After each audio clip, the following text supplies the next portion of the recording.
Hi hello నమస్తే welcome to S9 news. ప్రస్తుతం మనం మహబూబ్నగర్ జిల్లా కేంద్రంలోని ఉన్నటువంటి డిఎస్పీ ఆఫీస్లో ఉన్నాం. అయితే మొన్న మీకు తెలిసిందే చర్చలో జరిగినటువంటి ఒక మహిళపై జరిగినటువంటి ఒక అఘాయిత్యుడు కత్తితో దాడి చేయడం జరిగింది. నిజంగా సొసైటీలో ఇవన్నీ రూపం మాపడానికి మళ్ళీ పునరావృతం కాకుండా చేసుకోవడానికి డిఎస్పీ గారు మనకు టైం ఇచ్చారు. సార్తో మాట్లాడి ఫ్యూచర్లో ఎలాంటి చర్యలు తీసుకునేది సార్తో మాట్లాడే ప్రయత్నం చేద్దాం. సార్ నమస్తే, చెప్పండి. మొన్న జరిగినటువంటి ఉదంతం మీరు చూసారు, మీకు తెలిసిందే. అంటే భవిష్యత్తులో ఇలాంటి చర్యలు పునరావృతం కాకుండా యూత్కు ఏం మెసేజ్ ఇస్తే ఎట్లుంటుంది? యూత్ నిజంగా ఎవరి వల్ల చెడిపోతున్నారు అంటే మీరేం చెప్తారు సార్? Good afternoon. ముఖ్యంగా మన ప్రజలందరికీ తెలియజేసేది ఏంటంటే, ఎవరైనా గుర్తులేని వ్యక్తితోని దోస్తానం చేయొద్దు, ఫ్రెండ్షిప్ చేయొద్దు. మన ఇన్స్టాగ్రామ్లో కానీ ఫేస్బుక్లో కానీ ఫ్రెండ్షిప్ రిక్వెస్ట్ వస్తే ఎట్టి పరిస్థితుల్లో కూడా పరిచయం లేని వ్యక్తులతోని చేయొద్దు. ఎందుకంటే అవతల వ్యక్తి క్యారెక్టర్ ఎలాంటిదో తెలియదు మనకి. ఈ అబ్బాయి మొన్న జడ్చర్ల ఇన్సిడెంట్లో కూడా వైష్ణవ్ అనే అమ్మాయి అక్కడ ఆదిపట్లలో నారాయణ కాలేజీలో జూనియర్ లెక్చరర్ చేస్తున్నప్పుడు అక్కడ బట్టలు ఉతికే ధోబితోటి మామూలుగా వస్తే పరిచయం మాట్లాడి ఉండొచ్చు, మాట్లాడతారు బట్టలు వేసే విషయంలో ఏదో మాట్లాడి ఉండొచ్చు. అతను కొద్దిగా సైకోలాగా ప్రవర్తించి అమ్మాయి లవ్ అన్నీ వన్ సైడ్ లవ్ అని అమ్మాయిని వేధించిండు. ఆ వేధించినప్పుడు ఎవరికైనా చెప్తే వాళ్ళ తల్లిదండ్రులకో పోలీసుకో చెప్తే మేము కొంచెం యాక్షన్ తీసుకొని అతన్ని రాకుండా చేసేవాళ్ళము. వాళ్ళ దృష్టికి వచ్చింది కానీ ఆ అమ్మాయి ఎందుకో వాళ్ళ తల్లిదండ్రులకు చెప్పలేదు, పోలీసుకు కంప్లైంట్ చేయలేదు. చేయకపోవడం వల్ల అతను సైకోగా మారి ఆ అమ్మాయిని చంపడం జరిగింది.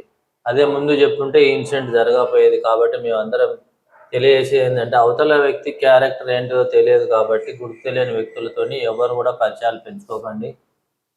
పరిచయం ఉన్న వాళ్ళతో మాట్లాడండి, కానీ పరిచయం లేని వాళ్ళతోని వాళ్ళ క్యారెక్టర్ ఎక్స్పెక్ట్ చేయలేము మనం. ఒకడు సైకో లాగా తయారవుతాడు, లవ్ ఫెయిల్యూర్ అయిందని చెప్పి అట్లాంటి వాళ్ళు ఉంటారు. కాబట్టి జాగ్రత్తగా ఫ్రెండ్షిప్ చేయాలని కోరుకుంటే ఎక్కువ తక్కువ ఫోన్లలో మాట్లాడకండి, మెసేజ్ చేయకండి, తెలిసిన వాళ్ళతోనే మాట్లాడాలని మేము తెలియజేస్తున్నాం. సార్ ఇంకొకటి, ప్రపంచవ్యాప్తంగా ఇండియాలో ఉన్నటువంటి యూత్ అత్యధిక శాతం ఉన్నారు సార్ ఇండియాలో. అయితే ఈ యూత్ అంటే 22 ఇయర్స్, ఆఫ్టర్ 20 ఇయర్స్ తర్వాత కూడా ఫ్యామిలీ సంబంధించి వాళ్ళ పేరెంట్స్ కానీ చర్య తీసుకోకపోవడమా, లేకుంటే కాలేజీలో ఉపాధ్యాయుల నుంచి లెక్చరర్ల నుంచి చర్య తీసుకోకపోవడం, ఎందుకు యూత్ తప్పుదారు బట్టి దాడులకు జరిగి మహిళను నిర్దాక్షిణ్యంగా చంపడం అనేది, దీన్ని ఎట్లా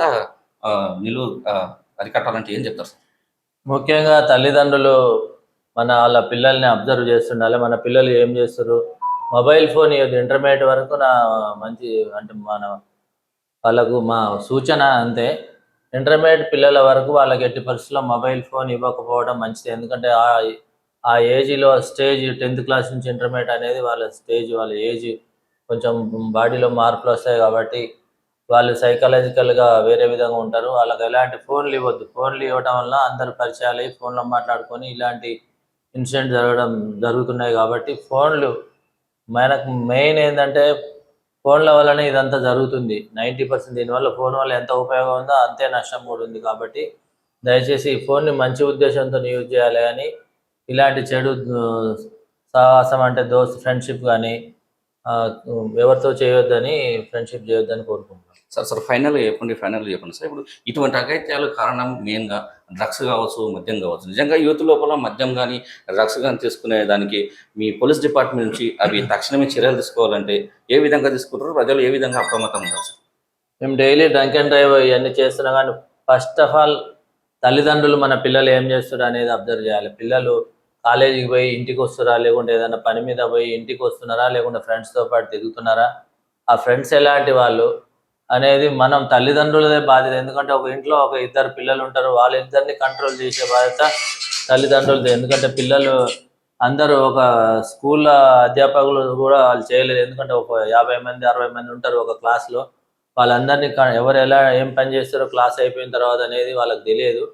కాబట్టి మెయిన్ నేను తల్లిదండ్రులకు సూచించేది ఏంటంటే, తల్లిదండ్రులు ఇంటి నుంచి పోయేటప్పుడు ఏం చేస్తుండే, అప్పుడప్పుడు కాలేజీకి పోయి అబ్బాయి ఏం చేస్తున్నాడు, మావాడు చదువుతుండా చదవట్లేదా, కాలేజీకి వస్తున్నాడా రావట్లేదా, ఆబ్సెంట్ అవుతుండా, ఎన్ని మార్క్స్ వస్తున్నాయి అనేది తెలుసుకునే బాధ్యత తల్లిదండ్రులదే. ముఖ్యంగా మన పిల్లలు ఖరాబ్ అవుతుండా అంటే దానికి 90% బాధ్యత తల్లిదండ్రులదే. ఎందుకంటే పోలీస్ వాళ్ళు ఈ డ్రంక్ అండ్ డ్రైవ్ చేస్తాము, లేకుంటే వేరే ఏమన్నా చిన్న ఏమైనా ఉంటే ఫైన్లు వేస్తాం, పంపిస్తాం. వెహికల్ వితౌట్ డ్రైవింగ్ లైసెన్స్ అయినా మైనర్ పిల్లలకు బండ్లు కూడా ఇవ్వద్దని చెప్తున్నాము.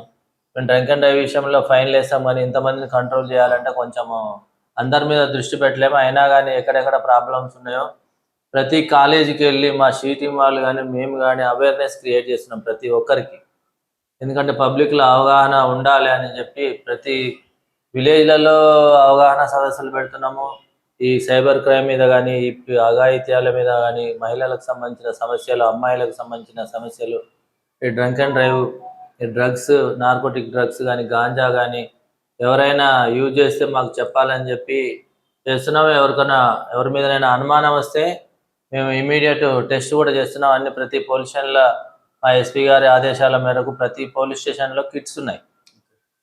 ఈ కిట్స్ యూరిన్ టెస్ట్ చేస్తే అతను గాంజా యూజ్ చేసిండా, డ్రగ్స్ యూజ్ చేసిండా, యూజ్ చేయలేదు అనేది ఇమీడియట్ తెలిసిపోతుంది. కాబట్టి మేము మా ప్రయత్నం ఏం చేస్తున్నాము.